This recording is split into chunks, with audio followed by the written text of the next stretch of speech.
మమ్మలను ఎంతగానో ప్రేమిస్తున్నటువంటి ప్రభువా యేసయ్యా, మీ ఘనమైన నామమును బట్టి వందనాలు, స్తుతులు, స్తోత్రాలు. కొద్ది వారముగా కూడుకున్నటువంటి మేము మిమ్మల్ని గూర్చినటువంటి ఎన్నో విషయాలు తెలుసుకుని మీలో ఆనందిస్తూ, బ్రతికినా మీకోసమే, చచ్చిపోయినా మీకోసమే, మాకిచ్చినటువంటి ఒక ఆయుష్కాలం అంతా మిమ్మలను మాత్రమే కలిగి ఉండి ఈ లోకయాత్రను ముగించుకుని మీ చెంతకు చేరే భాగ్యాన్ని దయచేయమని కోరుతూ, మా అందరి రక్షకుడైనటువంటి మీకే ఈ ప్రార్థన మనవులు సమర్పించి వేడుకొని ఆడుచున్నాను. ఆమెన్. చదవబడినటువంటి ఈ యొక్క లేఖనం ద్వారా మనం బ్రతికినా చనిపోయినా ఆయన కోసమే బ్రతకాలి, ఆయన కోసమే చావాలి అనేటటువంటి మాటలను మనం విన్నాం. ఈరోజు ప్రపంచమంతా ప్రభువైన యేసుక్రీస్తు వారు పుట్టారు, ఈ లోకానికి ఆయన శరీరధారిగా వచ్చారు అని పుట్టినరోజు వేడుక, సెలబ్రేషన్, పండగను చేస్తూ ఉన్నారు. ఇందులో భాగంగా అనేక మంది అనేక రకాలుగా వారి యొక్క ఆనందాన్ని తెలియజేస్తూ ఉన్నారు. మనకు ఆయన ఇచ్చినటువంటి యొక్క ఆయుష్కాలంలో ఆయన గురించి పరిపూర్ణమైన అవగాహన కలిగి ఈ లోకయాత్రను ముగించేవారుగా మనం ఉండాలి. ఇది అందరికీ సంతోషకరమైనటువంటి శుభదినంగా ఎన్నో వ్యయ ప్రయాసలతో ఏర్పాటు చేసినటువంటి యొక్క కార్యక్రమంలో వాక్యానికి ప్రాధాన్యతనిస్తూ సత్యాన్ని మనం గ్రహించి సత్య సంబంధులుగా మారేటటువంటి ప్రయత్నం చేద్దాం. లూకా సువార్త 2వ అధ్యాయము 10వ వచనాన్ని ఒకసారి మనం ఆలోచించినప్పుడు, లూకా సువార్త 2వ అధ్యాయము 10వ వచనం.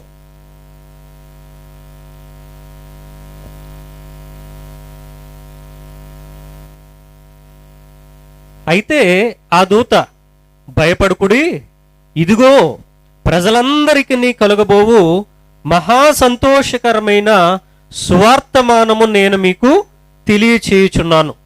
ప్రజలందరికీ అవసరమైనటువంటి మహా సంతోషకరమైనటువంటి సువార్తమానము నేను మీకు తెలియజేస్తూ ఉన్నాను. ఏంటి ప్రజలందరికీ మహా సంతోషకరమైన ఆ వర్తమానము లేదా సువర్తమానము ఏంటి అంటే, దావీదు పట్టణమందు నేడు రక్షకుడు మీ కొరకు పుట్టి ఉన్నాడు. దావీదు పట్టణమందు నేడు రక్షకుడు మీ కొరకు పుట్టి ఉన్నాడు. ఎవరు పుట్టారట? మాట్లాడాలి. ఎవరు పుట్టారు? రక్షకుడు పుట్టి ఉన్నాడు. ఇందులో రెండో భాగం ఈయన అంటే పుట్టినటువంటి రక్షకుడు ఎవరని చెప్తుంది వాక్యం? ప్రభు అయిన క్రీస్తు అని చెప్తుంది. అంటే ఈ యొక్క వాక్యాన్ని 2 భాగాలుగా మనం విభజించినప్పుడు, దావీదు పట్టణమందు రక్షకుడు పుట్టాడు. దావీదు పట్టణమందు రక్షకుడు పుట్టాడు. ఈ పుట్టినటువంటి రక్షకుడు ఎవరట? ప్రభు అయిన క్రీస్తు. ఈ మొదటి సందర్భం, రెండవ సందర్భం, ఒకటేమో రక్షకుడు, రెండవదేమో ప్రభు అయిన క్రీస్తు. అసలు పుట్టినటువంటి శిశువుని రక్షకుడు అని ఎందుకన్నారు? అప్పుడే కదా పుట్టాడు ఆయన. ఈ వాక్యాలన్నీ చదివితే అప్పుడే పుట్టినట్టుగా ఉంటుంది. పుట్టినటువంటి శిశువుని రక్షకుడు అని ఎందుకన్నారు? ఎప్పుడు అనాలి రక్షకుడని? పుట్టిన వెంటనే ఒక శాస్త్రవేత్త పుట్టాడనో, లేకపోతే ఒక ఐఏఎస్ ఆఫీసర్ పుట్టాడనో, జిల్లా కలెక్టర్ పుట్టాడనో, ఐపీఎస్ ఆఫీసర్ పుట్టాడనో ఎవరు చెప్పం. ఆ వ్యక్తి అంటే పుట్టినటువంటి ఆ బాలుడు లేక బాలిక పెద్దవారైన తరువాత వాళ్ళు ఏదైనా సాధిస్తే సాధించిన దానిని తర్వాత చెప్తాం మనం. ఇదిగో పలానా వారి కుటుంబంలో పలానా వ్యక్తి ఇది సాధించారు అని చెప్తాం. కానీ ఇక్కడ పుట్టినటువంటి శిశువును రక్షకుడు అంటున్నారు. రక్షిస్తే కదా రక్షకుడు అనాలే. పుడితేనే రక్షకుడు అంటున్నారు. రక్షిస్తే రక్షకుడు అవుతాడు. కానీ పుట్టిన వెంటనే రక్షకుడు అని చెప్తున్నారు. మొదటి భాగంలో ఈ రక్షకుడు ఎవరు అంటే ప్రభు అయిన క్రీస్తు అని చెప్తూ ఉన్నారు. అసలు రక్షకుడని బైబిల్ ఎవరి గురించి చెబుతుంది? బైబిల్ ఎవరిని రక్షకుడు అంటుంది? అసలు ఎంతమంది రక్షకులు ఉంటారు అనేటటువంటి విషయాలను మనం కూలంకషంగా ఆలోచన చేద్దాం. సమూయేలు రెండవ గ్రంథంలో 22వ అధ్యాయంలో 2వ మాటను నేను చదువుతాను, జాగ్రత్తగా వినండి. సమూయేలు 2వ గ్రంథం 22వ అధ్యాయము 2వ వచనం. యెహోవా నా శైలము, నా కోట, నా రక్షకుడు. యెహోవా ఎవరట? వినబడుతున్నాయి నా మాటలు స్పష్టంగా? యెహోవా నా శైలము, నా కోట, నా రక్షకుడు. నా రక్షకుడు. యెహోవా ఎవరని ఇక్కడ వాక్యం చెప్తుంది? మాట్లాడాలి. యెహోవా ఎవరని వాక్యం చెప్తుంది? రక్షకుడు అని చెప్తుంది వాక్యం. మనం లూకా సువార్తలోనేమో రక్షకుడు పుట్టి ఉన్నాడని మనం చదువుకున్నాం కొత్త నిబంధనలో. పాత నిబంధనలో యెహోవా రక్షకుడు అని వ్రాయబడి ఉంది. సరే, ఇంకా మనం ముందుకెళ్తూ యెహోవాయే రక్షకుడా, ఇంకా 2 లేక 3 4 ఈ విధంగా రక్షకులు ఉంటారా? ఒకడే రక్షకుడు ఉంటాడా? అనేక మంది రక్షకులు ఉంటారా అనేటటువంటి విషయాన్ని కూడా మనం ఆలోచన చేద్దాం. హోషేయ గ్రంథం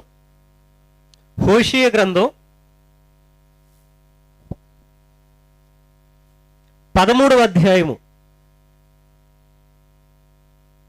హోషేయ గ్రంథం 13వ అధ్యాయము 4వ వచన భాగం కూడా ఈ విధంగా వ్రాయబడి ఉంది.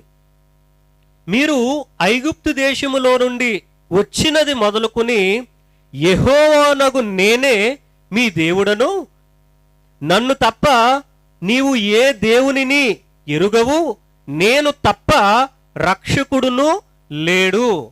నేను తప్ప రక్షకుడు లేడు. ఈ వాక్యాన్ని జాగ్రత్తగా మనం ఆలోచించాలి.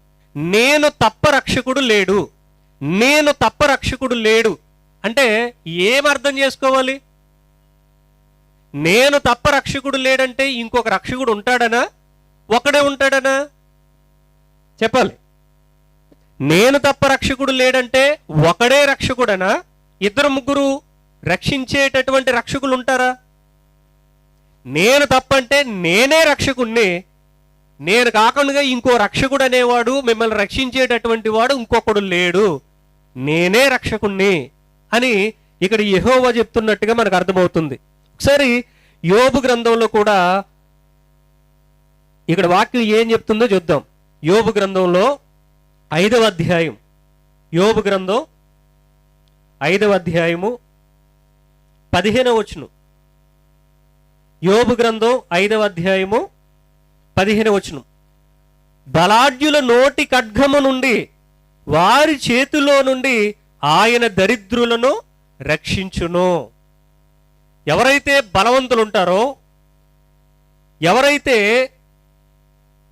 అనేకులను ఇబ్బందులకు గురి చేస్తూ ఉన్నారో, ఎవరైతే నాశనం వైపు తీసుకుని వెళ్ళిపోతూ ఉన్నారో, వాళ్ళందరి చేతుల్లో నుండి విడిపించేది కానీ రక్షించేది కానీ నేనే. అందుకని అంటున్నాడు ఆయన, నేను తప్ప ఇంకొక వేరొక రక్షకుడు లేడు అని వాక్యం ద్వారా స్పష్టంగా మనకు అర్థమవుతూ ఉంది. నూతన నిబంధనలో రక్షకుడు పుట్టాడు అనుంది. పాత నిబంధనలో రక్షకుడు అంటే ఒకడే ఉంటాడని, ఆయనే రక్షిస్తాడని, ఆయన తప్ప రక్షించేటటువంటి నాథుడే లేడని వాక్యం సెలవిస్తూ ఉంది. ఇంకా కీర్తనల గ్రంథం 44వ అధ్యాయంలో కూడా, కీర్తనల గ్రంథం 44వ అధ్యాయము 7వ వచనం. మా శత్రువుల చేతిలో నుండి మమ్మను రక్షించువాడవు నీవే, మమ్మను రక్షించువాడవు నీవే. ఇంకొకరు ఉన్నారనుకోండి, అప్పుడు ఏమనాలి? ఆప్షన్స్ ఉంటాయి. రక్షిస్తే ఈయనైనా రక్షించాలి, లేకపోతే ఆయనైనా రక్షించాలి. ఆప్షన్స్ ఉంటాయి. అంటే 2 3 4 అలాగా రక్షించేటటువంటి వారు ఉంటే కనుక ఈయన కాకపోతే ఆయన, ఆయన కాకపోతే ఆయన, ఎవరో ఒకరు మొత్తానికి రక్షిస్తారు. కానీ ఒక్కడే ఉంటే నీకు నచ్చినా నచ్చకపోయినా, నువ్వు నమ్మినా నమ్మకపోయినా, నీకు ఏకైక దిక్కు ఆయన తప్ప ఇంకెవరు ఉండరు, ఇంకెవరు లేరు అని మనం గ్రహించాలి. యెషయా గ్రంథం 33వ అధ్యాయం, యెషయా గ్రంథం 33వ అధ్యాయము 22వ వచనం. యెహోవా మనకు న్యాయాధిపతి, యెహోవా మన శాసనకర్త, యెహోవా మన రాజు, ఆయన మనలను రక్షించును. మనం ఏ వాక్యం చదువుతూ ఉన్నా యెహోవాయే రక్షకుడు, ఆయనే రక్షిస్తాడు, ఆయన తప్ప ఇక ప్రజలను రక్షించేవారు ఎవరు లేరు అని మనకు అర్థమవుతూ ఉంది. ఇందులోనే 43వ అధ్యాయానికి కూడా వెళ్దాం. యెషయా గ్రంథం 43వ అధ్యాయము 10 నుండి 12 వచ్చిన భాగాలను ఆలోచన చేద్దాం. మీరు తెలుసుకొని నన్ను నమ్మి నేనే ఆయననని గ్రహించున్నట్లు మీరును, నేను ఏర్పరచుకొనిన నా సేవకుడును, నాకు సాక్షులు, నాకు ముందుగా ఏ దేవుడును నిర్మింపబడలేదు, నా తరువాత ఏ దేవుడును ఉండడు, నేనే యెహోవాను, నేనే యెహోవాను, నేను తప్ప వేరొక రక్షకుడు లేడు, నేను తప్ప వేరొక రక్షకుడు లేడు. ఈ వాక్యాలన్నీ చాలా బలంగా వ్రాయబడ్డాయి. నేను మాత్రమే, నేను తప్ప. అంటే ఇక నో సెకండరీ చాయిస్, ఇక రెండవ వ్యక్తి రక్షించేవారు ఉన్నట్టుగా బైబిల్ చెప్పడం లేదు. నేనే, బైబిల్లో ఆ నేనే అనేటటువంటి పదానికి ఉన్నటువంటి సౌండ్ చాలా గంభీరంగా ఉంటుంది. కనుక జాగ్రత్తగా మనం దేవుణ్ణి వెతకాలి. నేను తప్ప రక్షించేవారు ఎవ్వరూ కూడా లేరు అని చెప్తుంది వాక్యం. నేను తప్ప వేరొక రక్షకుడు లేరు. ప్రకటించిన వాడును నేనే, రక్షించిన వాడును నేనే, దాని గ్రహింప చేయువాడును నేనే.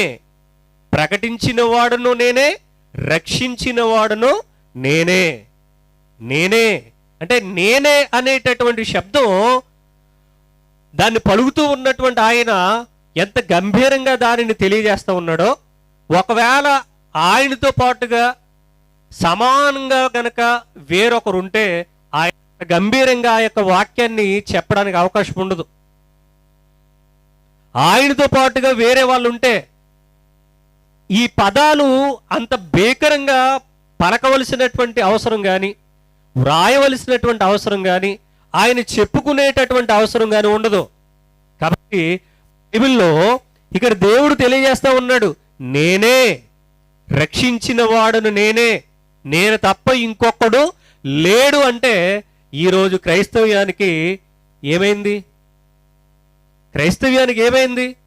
అంటే మనకు మన మాతృభాషలో ఉన్నటువంటి తెలుగు బైబిల్ కూడా చదవటం రాక, 2, 3, 4 దేవునికి తల్లి, దేవునికి భార్య, 3 యెహోవాలు, 3 దేవుళ్ళు అంటూ దేవుని మనసును కకావికలం చేస్తూ, క్రైస్తవ్యాన్ని పాడు చేస్తూ, క్రైస్తవ్యంలోనికి 3 దేవుళ్ళను తీసుకుని వచ్చారు ఈరోజు. అంటే తెలుగు రాక. నేనంటాను, అసలు చాలామంది బైబిల్ వాక్యాన్ని అపార్థం చేసుకోవడానికి కారణం ఏంటంటే, దీనిని ప్రకటించేటటువంటి కాపరులు చాలామంది high school teachers, college lecturers, elementary school teachers, వాళ్ళు వాళ్ళ బ్రతకడం కోసం టీచర్ వృత్తిని కలిగి దైవికంగా సంఘ కాపరులుగా ఉండటం ఇది చాలా సంఘాలకు మైనస్ పాయింట్, ప్లస్ పాయింట్ కాదు. చదువుకున్న వాళ్ళు కదండి అనుకుంటాం మనం. ఎందుకు నేను ఈ మాటను తెలియజేస్తున్నానంటే, టీచర్లకు ఉన్నటువంటి వాళ్ళ టెక్స్ట్ లేదా వాళ్ళ సిలబస్ ఏంటి అంటే, వాళ్ళకు ప్రింటింగ్ చేసినటువంటి ఒక టెక్స్ట్ బుక్ ఉంటుంది, సిలబస్ ఉంటుంది. వాళ్ళు ఏం చెప్పాలి? ఆ సిలబస్లోనిది తప్ప మరేమీ చెప్పకూడదు. ఇది సిలబస్ చదువుతారు, ఆ పాఠం చదువుతారు, ఆ పాఠం ఉన్నది ఉన్నట్టుగా పిల్లలకి చెప్పేస్తారు. ఇదే టీచర్స్ క్రిస్టియానిటీలోనికి సంఘాలకు కాపరులుగా ఉన్నారు. వీళ్ళకి బాగా అలవాటైందిగా టెక్స్ట్ బుక్లోది చూసి చెప్పడం. ఇప్పుడు ఏం చేస్తున్నారు తెలుసా? చదివేసి ఉన్నది ఉన్నట్టుగా చెప్పేస్తున్నారు. మనం ప్రశ్నించేమనుకోండి, మేము ఉన్నదే చెప్తున్నాం కానీ లేనిది ఎక్కడ చెప్పాం అంటున్నారు. మేము అందులో వ్రాయబడిందే చెప్పాం కానీ అందులో లేనిది చెప్పలేదు కదా అంటున్నారు. అంటే వీళ్ళు ఎలా తీసుకుంటున్నారు వాక్యాన్ని అంటే, ఈ భాష అంటే ఏ భాషలో అయితే దాన్ని రాశారో దాన్ని ఉన్నది ఉన్నట్టు చెప్పేస్తున్నారు. తండ్రి అంటే తండ్రి అని, కుమారుడు అంటే కుమారుడని, గొర్రెపిల్ల అంటే గొర్రెపిల్లని, ఈ విధంగా చెప్తున్నారు తప్ప దాని భావాన్ని మాత్రం చెప్పడం లేదు. పిల్లలకు పాఠాలు చెప్పేటప్పుడు ఇంగ్లీష్ కానీ హిందీ కానీ తెలుగు కానీ పద్య భాగం అనేది ఒకటి ఉంటుంది. పద్యం చెప్పినంత మాత్రాన్ని పిల్లలకు రాదు, దాని భావం కూడా చెప్పాలి. శిష్యులకు ప్రభువారు అదే చెప్పారు, మీరు వినిన వాక్యానికి ఏమి నేర్చుకోవాలి? వాక్య భావాన్ని గ్రహించండి. శిష్యులు వెళ్ళి అడిగారు, ప్రభువా మాకు ఈ ఉపమాన భావము తెలియచేయండి అని అడిగారు. ఈరోజు క్రిస్టియానిటీ బోల్తా కొట్టడానికి కారణం ఏంటంటే, ఉన్నది ఉన్నట్టుగా చదివేసుకుని ఏదో అర్థం చేసేసుకుని మేము సత్యంలో నడుస్తున్నాం, మేము పరలోకానికి ఎత్తబడతాం, మాకు తెలిసినటువంటి మహాజ్ఞానం ఇంకెవరికి తెలియదు అని అదే చెప్తున్నారు తప్ప ఆయన మాటల ఆంతర్యం కానీ, ఆయన మాటల భావం కానీ, ఆయన మాటల్లో ఉన్నటువంటి గ్రహింపు విశ్వాసులకు తెలియచేయటంలో సంఘ కాపరులు ఫెయిల్యూర్ అయిపోయారు. కనుక ముగ్గురు దేవుళ్ళు ఎందుకు వచ్చారు క్రిస్టియానిటీకి? మన పూర్వపు కాలంలో ఉన్నటువంటి పితరులు, ఆ కాపరుల గురించి మనం ఆలోచిస్తే ఒక్కడే దేవుడు, ఆయనే ప్రభు అయిన యేసుక్రీస్తు వారని చెప్పారు. పాత తరం వాళ్ళు సేవకులు, వాళ్ళకి చదువు రాదు. చాలామంది నాన్ క్రిస్టియన్ కమ్యూనిటీలో ఉన్నటువంటి వారు, క్రైస్తవేతరులు కూడా క్రైస్తవుల దేవుడు యేసు ప్రభు చాలా మంచి దేవుడు అని చెప్తారు. కానీ క్రిస్టియానిటీలోకి వచ్చిన తర్వాత వీళ్ళకి ఎంతమంది కావాలి? దేవుళ్ళు అనేక మంది కావాలి. కాబట్టి వాక్యం ఏం చెప్తుంది? ఒక్కడే రక్షించేవాడు, ఒక్కడే దేవుడు. ఇది తప్ప వేరొకటి గనక మనం నమ్మితే ఆ నమ్మిన రోజే ఆఖరి దినం, డెత్ కన్ఫర్మ్. ఇంకా గనుక చాలా జాగ్రత్తగా వాక్యాన్ని మనం పరిశీలన చేయాలి. అందుకనే ప్రకటించువాడును నేనే, రక్షించువాడును కూడా నేనే. అంటే నేను తప్ప ఇంకొక, అనగా వేరొక రక్షకుడు లేడు అని వాక్యం చాలా స్పష్టంగా తెలియజేస్తా ఉంది. 45వ అధ్యాయము 21వ వచనం, యెషయా గ్రంథం 45:21.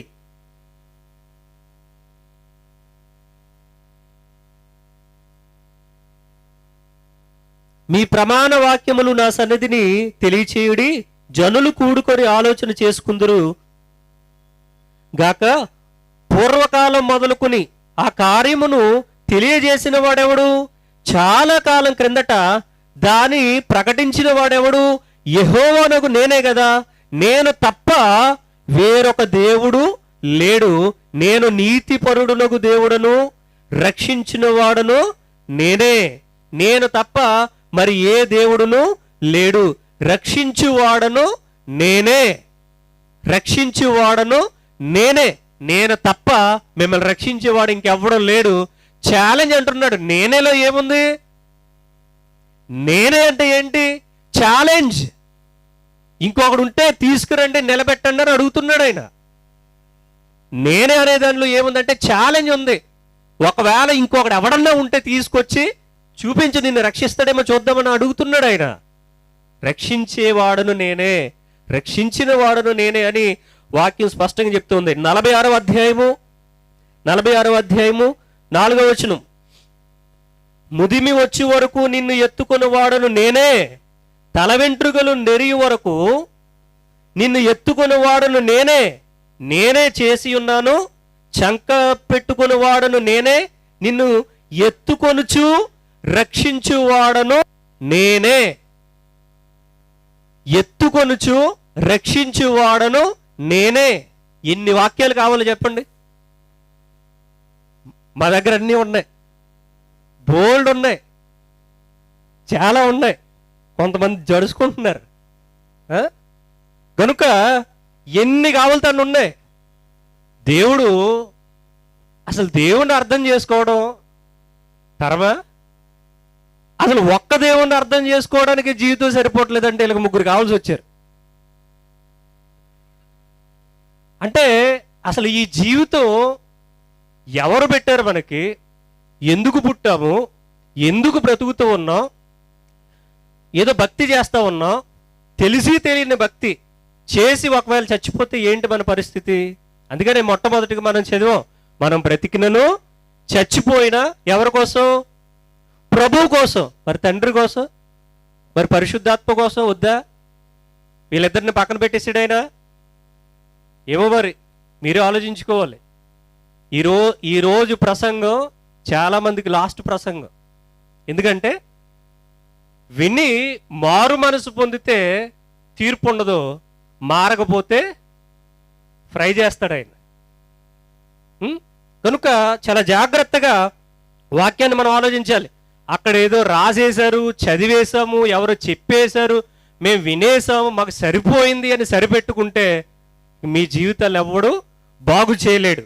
ఒకసారి దేవుడింత స్పష్టంగా నేనే నేనే నేనే అని చెబుతూ ఉన్నటువంటి ఆయన కొత్త నిబంధనకు వస్తేనేమో ఇంకొక ఆయన వచ్చాడా? ఎలా జరిగింది ఇది? అంటే మధ్యలో ఏదో జరిగింది. ఆ చిన్న చిక్కుముడి విప్పితే కనుక మన జీవితాలు ధన్యమైపోతాయి.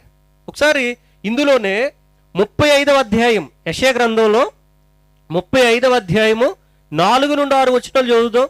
4 నుండి 6 వచనాలు. తత్తరిల్లు హృదయములతో ఎట్లోనుడి, భయపడక ధైర్యముగా ఉండుడి, ప్రతిదండన చేయుటకై మీ దేవుడు వచ్చుచున్నాడు. దేవుళ్ళు కాదు, దేవుడు, మీ దేవుడు వచ్చుచున్నాడు. ప్రతిదండనను దేవుడు చేయదగిన ప్రతీకారమును ఆయన చేయును. ఆయన వచ్చి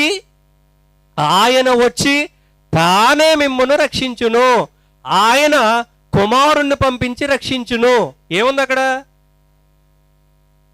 అరే కుమారుడు వచ్చాడు అని మొత్తుకునేటటువంటి వాళ్ళ కోసం ఈ ప్రశ్న.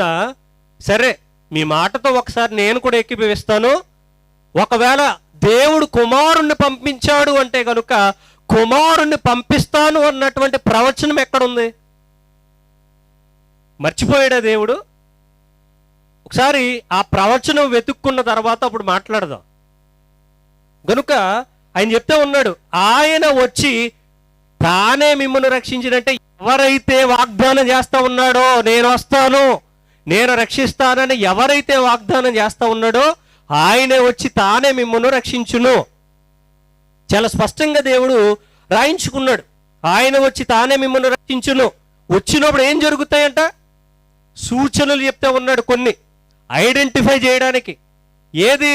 పాత నిబంధనలో నేనే మీ దేవుడను, నేను తప్ప ఇంకో దేవుడు లేడు, నేనే మీ రక్షకుణ్ణి, నేను తప్ప ఇంకొక రక్షకుడు లేడు, నేనే నేనే నేనే అని మొత్తుకున్నాడే దేవుడు.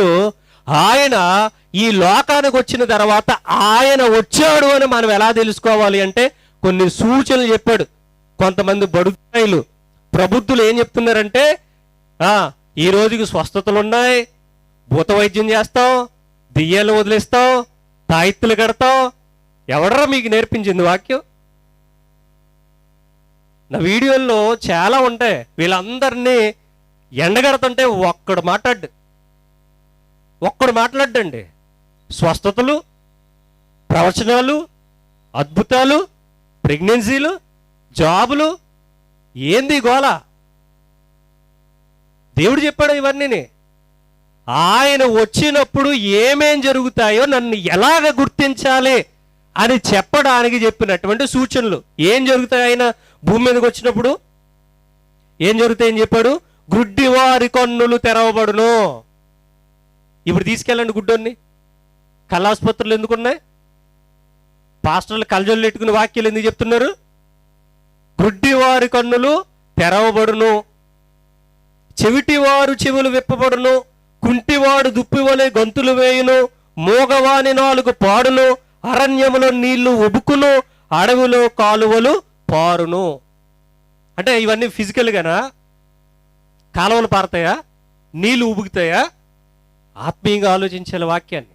అందుకని కొంతమంది క్రిస్టియానిటీలో సేవకులు ఏం చేస్తున్నారంటే, ఇక్కడ ఉన్నది చదివేసి, ఇదిగో ఇక్కడ తండ్రి అని ఉంది, ఇదిగో ఇక్కడ కుమారుడు అని ఉంది, ఇక దీనికి తలా తోక ఏముండదా? ఉంది. చదువు వచ్చిన ప్రతి ఒక్కరు కూడా అదే చెప్తారు. నేను ప్రశ్న అడుగుతాను, మనం చర్చిలో డయాస్ దగ్గర నిలవబడి తండ్రి అని ఉంది, కుమారుడు అని ఉంది, ముగ్గురు దేవుళ్ళు అని చెబితే, స్కూల్కి వెళ్ళే పిల్లోడికి బైబిల్ ఇచ్చి మరి ఇందులో ఏముందంటే ఆడేదే చెప్తాడు. దానికి పాస్టర్ ట్రైనింగ్ అవసరమా? ఎగ్జామ్స్ అవసరమా? సర్టిఫికెట్లు అవసరమా? చదువుకునే పిల్లోడు కూడా అదే చెప్తాడు. ఇక దానికి సేవకుడు ఎందుకు? సేవకుడు ఎందుకంటే వాక్య భావాన్ని చెప్పడానికి, దోచుకోవడానికి కాదు, ఆత్మలను రక్షించడానికి, ఆత్మలను భక్షించడానికి కాదు. కనుక ఇక్కడ వాగ్దానం ఉంది. ఆ వాగ్దానానికి నెరవేర్పును మనం ఆలోచిస్తూ ఉన్నాం. దేవుడు ఏది కూడా ఏదో టేక్ ఇట్ ఈజీగా ఆయన గ్రంథంలో లిఖించడు. ఆయన పనిలేక రాయించలేదు ఆ మాటలు. అర్థం చేసుకోవాలి. అర్థం చేసుకోవడానికి జ్ఞానం ఇచ్చాడు ఆయన. మనకెందుకు ఈ తలకాయ ఎందుకుంది? ఇంత పరిగమాల్యాన్ని ఆలోచిస్తాం. వాక్యం దగ్గరికి వస్తే మా అయ్యగారు చెప్పారు. ఏం చెప్పాడు అయ్యగారు? నరకానికి దారి సరళం చేస్తా ఉన్నాడు.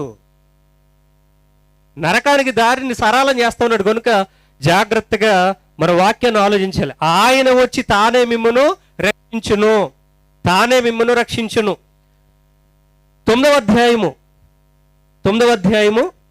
6వ వచనంలో కూడా ఈ మాటను ఒకసారి చూద్దాం. ఏలయనగా మనకు శిశువు పుట్టెను, మనకు కుమారుడు అనుగ్రహింపబడను, ఆయన భుజం మీద రాజ్య భారముండును, ఆశ్చర్యకరుడు, ఆలోచనకర్త, బలవంతుడైన దేవుడు, నిత్యుడగు తండ్రి, సమాధానకర్తయగు అధిపతి అని అతనికి పేరు పెట్టబడును. ఈ పేర్ల తండ్రి అనేది పేరా? ఎవరికైనా తండ్రి అనే పేరు ఉంటుందా? సమాధానకర్త అనే పేరు ఉంటుందా? అధిపతి అనేటటువంటి పేరు ఉంటుందా? గనుక ఈ వాక్యాలన్నీ ఎవరి గురించి వ్రాయబడ్డాయి? తండ్రి అంటే తండ్రి తండ్రి తండ్రి అని ఊరికే గింజేసుకుంటున్నారు ఈరోజు చాలా మంది. అరే, తండ్రి అని ఎవరి గురించి వ్రాయబడింది? ఇక్కడ రక్షించే ఆయన్ని తండ్రి, నిత్యుడొక తండ్రి అనమని చెప్తుంది. రక్షించే ఆయన. ఎవరు రక్షించే ఆయన? పాత నిబంధనలో యెహోవా అని వ్రాయబడిందే ఆయన గురించే. మరి అదేంటి, రక్షకుడు పుట్టాడని కొత్త నిబంధనలో ఉంది కదా. అందుకనే పాత నిబంధన క్రొత్త నిబంధన మధ్యలో ఒక చిక్కుముడు ఉంది. చివరిని చెప్తా, నిద్రపోకుండా ఉంటే జాగ్రత్త. వింటున్నారా? కనుక అసలు వాక్యం అనేది అందుకనే చెప్పాడు ఆయన, 2 అంచులు గల వాడి గల ఖడ్గము కంటేను పదును గలదై ప్రాణాత్మలను కీలను మూలుగలను విభజించినంత మట్టుకు దూరుచు ఏం చేస్తుంది? ఏమండి, ఏం చేస్తుంది? మనుష్యుల యొక్క తలంపులు, ఊహలు, ప్రతి దారిని కూడా శోధిస్తుందంట, నరికేస్తుంది. కత్తితో చాలా జాగ్రత్తగా ఉండాలి. ఎదుటోని నరకడానికి ఉపయోగించినటువంటి కత్తే వీన్ని కూడా నరుకుద్ది. అందుకనే మీలో అనేకులు బోధకులు కాకుండుడి అని ఎందుకు చెప్పాడు ఆయన? సరదాగానా? ఇలాంటి ప్రమాదాన్ని తీసుకుని వస్తారు క్రైస్తవ్యానికనే ఆయన మాట చెప్పాడు. ఇప్పుడు ఇప్పటి వరకు మనం ఏ వాక్యాలైతే నేను తప్ప, నేనే రక్షిస్తాను, నేనే వస్తానని ఏ వాక్యాలైతే ప్రమాణంగా ఉన్నాయో, వాగ్దానంగా ఉన్నాయో, ఆ మాటల యొక్క నెరవేర్పును మనం చూస్తాం. మత్తయి సువార్త మొదటి అధ్యాయము 21వ వచనం, 1:21. ఆమె ఒక కుమారుణ్ణి కనును, తన ప్రజలను వారి పాపముల నుండి ఆయనే రక్షించును గనుక ఆయనకు యేసు అను పేరు పెట్టుదు అనెను. ఆయన తన ప్రజలను వారి పాపముల నుండి ఆయనే రక్షించును గనుక ఆయనకు యేసు అనే పేరు పెట్టుదురు. ఆల్రెడీ వాక్యం మనం చదివేసుకున్నాం. రక్షించేవాడును నేను తప్ప వేరొక రక్షకుడు లేడు, నేనే నేనే వస్తాను, ఆయనే వచ్చి తానే మిమ్మను రక్షించును, ఆయన వచ్చి తానే మిమ్మను రక్షించును రక్షించును రక్షించునని ఏ వాక్యమైతే ఉందో, ఆయన వచ్చి తానే మిమ్మల్ని రక్షించునని ఏ వాక్యమైతే ఉందో ఆ వాక్యానికి నెరవేర్పును మనం చూస్తూ ఉన్నాం. తన ప్రజలను వారి పాపం నుండి ఆయనే రక్షించును, ఆయనే రక్షించును. ఆయనని ఎవరి గురించి?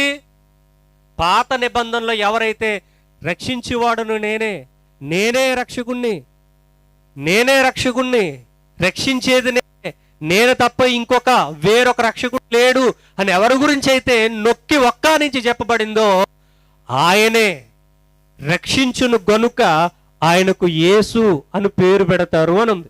అదేంటి? పాత నిబంధనలోనేమో రక్షించినటువంటి ఆయన్ని ఏమని చెప్పారు? యెహోవా అని చెప్పారు. క్రొత్త నిబంధనలో రక్షించినటువంటి ఆయన ఏం చెప్తున్నారు? యేసు అని చెప్తూ ఉన్నారు. అవునండి, యెహోవా అండి పాత నిబంధనలో, క్రొత్త నిబంధనలో యేసండి, ఆయన తండ్రి అండి, ఈయన కుమారుడండి. మాకు తెలియదండి మరి. అదేనా? ఈ చిక్కుముళ్ళన్నీ విప్పుదాం. ఇంకేమి వ్రాయబడింది? 2వ అధ్యాయం 5వ వచనంలో, అందుకు వారు యోదయ బెత్లెహేములోనే ఏలయనగా, యోదయ దేశపు బెత్లెహేమా, నీవు యోధా ప్రధానులలో ఎంత మాత్రమును అల్పమైన దానవు కావు, ఇజ్రాయేలును నా ప్రజలను పరిపాలించు అధిపతి నీలో నుండి వచ్చును. ఇజ్రాయేలీయులు, ఆ ప్రజలను పరిపాలించేటటువంటి అధిపతి నీలో నుండి వచ్చును, యోధా బెత్లెహేములో నుండి. ఇది ప్రవచనానికి నెరవేర్పు. ప్రవచనం ఎక్కడుంది? మీకా గ్రంథం 5:2లో ఉంది. మీకా 5:2లో సేమ్ ఇదే ఉంటది, సేమ్ ఇదే ఉంటది. ఆయనే వస్తాడు, ఇజ్రాయేలును ఆ ప్రజలను పరిపాలన చేసేటటువంటి అధిపతి. ఎవరా అధిపతి అంటే పాత నిబంధన అంతా కూడా సైన్యములకు అధిపతి యగు యెహోవా. ఆయన రాబోవుచున్నాడు, ఆయన భూమి మీదకి రాబోవుచున్నాడు, వేంచేయుచున్నాడు, ఆయన భూమి మీద నడయాడతాడు అనేటటువంటి అనేకమైన వాగ్దానాలు, ప్రమాణాలు మనకు ఈ యొక్క గ్రంథంలో కనబడుతూ ఉంటాయి. అనేకమండి, ఒకటి కాదు, రెండు కాదు, అనేక వందల ప్రవచనాలు ఉన్నాయి. ఆ ప్రవచనాలన్నిటికీ నెరవేర్పే ఈరోజు మనం జరుపుకునేటటువంటి నిజమైన క్రిస్మస్. రక్షిస్తానని ప్రమాణం చేసినటువంటి ఆయన వచ్చి రక్షించాలా, ఇంకొకరిని పంపించి రక్షించాలా? వాగ్దానం ఎవరు చేశారు, ఎవరు నెరవేర్చాలి? నిబంధన ఎవరు చేశారు, ఎవరు నెరవేర్చాలి? నేను ప్రామిస్ చేసి నేను చేయకుండా మాట తప్పితే ఇంకొకరు వచ్చి ఆ ప్రామిస్ నిలబెడితే ఏమన్నా అర్థం ఉంటుందా? మనుష్యులుగా దానిని మనం ఇష్టపడం. ఇక్కడ ప్రామిస్ చేసేది దేవుడు. దానిని ఆ మాట ఇచ్చిన ఆయన ఏం చేయాలి? మాట ఇచ్చినవాడు తప్పేవాడా, నిలబెట్టుకునేవాడా? మాట ఇచ్చినవాడు నెరవేర్చుకునేవాడా, తప్పించుకుని తిరిగేవాడా? వాగ్దానం చేసిన వాడు నమ్మదగిన వాడు. తండ్రి వాగ్దానం చేసి కుమారుని పంపించాడా? కనుక బైబిల్ అనేది అంత ఈజీగా అందరికి అర్థమైపోయేటటువంటి పుస్తకం కాదు. ఇది దేవుని మనసుని మనం గ్రహించాలి. గనుక పాత నిబంధనలో ఎవరైతే నేనే రక్షకుణ్ణి, రక్షిస్తాను, వస్తాను అని ప్రమాణం చేశారు, ఆయనే వచ్చాడు, రక్షించాడని వాక్యం సెలవిస్తూ ఉంది. మరి పేర్లు ఏంటి ఎలా ఉన్నాయి? పేర్లు కూడా చివరిలో చూద్దాం ఒకసారి. లూకా సువార్త 1వ అధ్యాయం, లూకా సువార్త 1వ అధ్యాయము, లూకా సువార్త 1వ అధ్యాయము 38వ వచనం. అందుకు మరియా, ఇదిగో ప్రభువు దాసురాలను, నీ మాట చొప్పున నాకు జరుగును గాక అనెను. అంతటా దూత ఆమె యొద్ద నుండి వెళ్ళెను. ఇక్కడ ప్రభువు దాసురాలను అని మరియ గారు చెప్తా ఉన్నారు. ప్రభువు దాసురాలను. ఏ ప్రభువుకు దాసురాలు? ఏ ప్రభువుకు దాసురాలు ఆవిడ? ఇజ్రాయేలీల కుటుంబంలో అహరోను సంతానంగా లేవి కుటుంబంలో పుట్టినటువంటి కన్యక. ఎలిజబెత్ గారు కావచ్చు, మరియ గారు కావచ్చు. ఏ ప్రభువుకు దాసురాలు? పాత నిబంధనలో ఎవరైతే ఉన్నారో ఆ ప్రభువుకు ఈమె దాసురాలు. ఇంకా ఇంకా మనం చూద్దాం 45వ వచనం 46 కూడా. ప్రభువు ఆమెకు తెలియజేయించిన మాటలు సిద్ధించును గనుక నమ్మిన ఆమె ధన్యురాలనెను. ప్రభువు ఆమెకు తెలియచేయించిన మాటలు, జరగబోయే విషయం ప్రభువు తెలియచేయించాడట. నమ్మినటువంటి ఆమె ధన్యురాలు. నమ్మకపోతే ఇంకేముంది? నమ్మినందుకు ధన్యురాలైంది మరియ గారు. ఇక 46లో కూడా అప్పుడు మరియ ఎట్లా నేను మరియ తల్లి మాట్లాడుతూ ఉంది ఏమని? నా ప్రాణము ప్రభువును ఘనపరుచుచున్నది. ప్రభువును ఘనపరుచుచున్నది. ఏ ప్రభువుని? యేసు ప్రభు తెలియదు ఆవిడికి. ఇప్పుడు అంతా అయిపోయింది కాబట్టి ఇప్పుడు మనం చదివేసుకోండి, సింపుల్గా యేసు ప్రభు అంటున్నాం. యేసు ప్రభు తెలుసు ఆవిడికి? యేసు ప్రభు తెలియదు. మరి ఎవరు తెలుసు ఆవిడికి? ఏ ప్రభువు కోసం మాట్లాడుతూ ఉంది? ప్రభువు మాట నమ్మిందట. ప్రభువు జరగబోయే కార్యాన్ని తెలియచేసాడట. నమ్మిన ఆమె ధన్యురాలైందట. ప్రభువును గణపరుస్తూ ఉంది. ప్రభువును గణపరుస్తూ ఉంది. ఏ ప్రభువు? ఇప్పుడు చూద్దాం. 68 నుండి 75 వచనాలు కలిపి ఉన్నాయి. ప్రభువైన ఇజ్రాయేలు దేవుడు స్తుతింపబడునుగాక. ఎవరు? ఇజ్రాయేల్ దేవుడు ఏమయ్యాడు? ప్రభువు అయ్యాడు. ప్రభు అయ్యాడు. ప్రభు అవడం అంటే ఏంటి? శరీరాన్ని ధరించుకుంటే ప్రభు అవడం. ఆత్మ శరీరాన్ని ధరించుకుంటేనే ప్రభు అవడం. ఆత్మ ఎవరు ఇంతకని? దేవుడు ఆత్మ కనుక అంటాం. యెహోవా ఆత్మస్వరూపి. పాత నిబంధనలో యెహోవా ఆత్మస్వరూపి. ఈ ఆత్మస్వరూపి ప్రభు అయ్యాడట. గనుక ప్రభు అయిన ఇజ్రాయేలు దేవుడు. ఇజ్రాయేలీల దేవుడు ఎవరు? ఇజ్రాయేల్ దేవుడు. ఇజ్రాయేలును కాపాడే దేవుడు ఏం చేయడట? కొరకడు, నిద్రపోడు మనలాగా. ప్రభు అయిన ఇజ్రాయేలు దేవుడు ఎవరు? ప్రభు అయిన ఇజ్రాయేల్ దేవుడు ఎవరు? వాళ్ళకి ఇజ్రాయేలీలకు దేవుడు ఎవరు? యెహోవా అయినా ఇంకెవరైనా ఉన్నారా? మాటలు వచ్చా మీకు? తిన్నారా? తింటేనే ఈ బాధ అంతా, తినకపోతే బాగానే అంటారు. ఇజ్రాయేలీలకు దేవుడు ఎవరండి? చెప్పాలి. ఇజ్రాయేలీలకు దేవుడు ఎవరు? చిట్టుబాబు గారు లేరు కదా. ఇజ్రాయేలీలకు దేవుడు ఎవరు? నా మాట వినబడుతుందా? మరి మాట్లాడండి, ఒకసారి చెప్పండి. ఇజ్రాయేలీలకు దేవుడు ఎవరు? చిట్టుబాబు గారు మాట్లాడొద్దని చెప్పారా? ఒక్కసారి చెప్పండి. ముత్యాలయం కిందకి రాలిపోవు. ఇజ్రాయేలీలకు దేవుడు ఎవరు? యెహోవా. ప్రభువగు ఇజ్రాయేలు దేవుడు స్తుతింపబడునుగాక. ఎవరి గురించి ఈ మాటలన్నీ? ఇజ్రాయేలీల దేవుడు ప్రభు అయ్యాడట.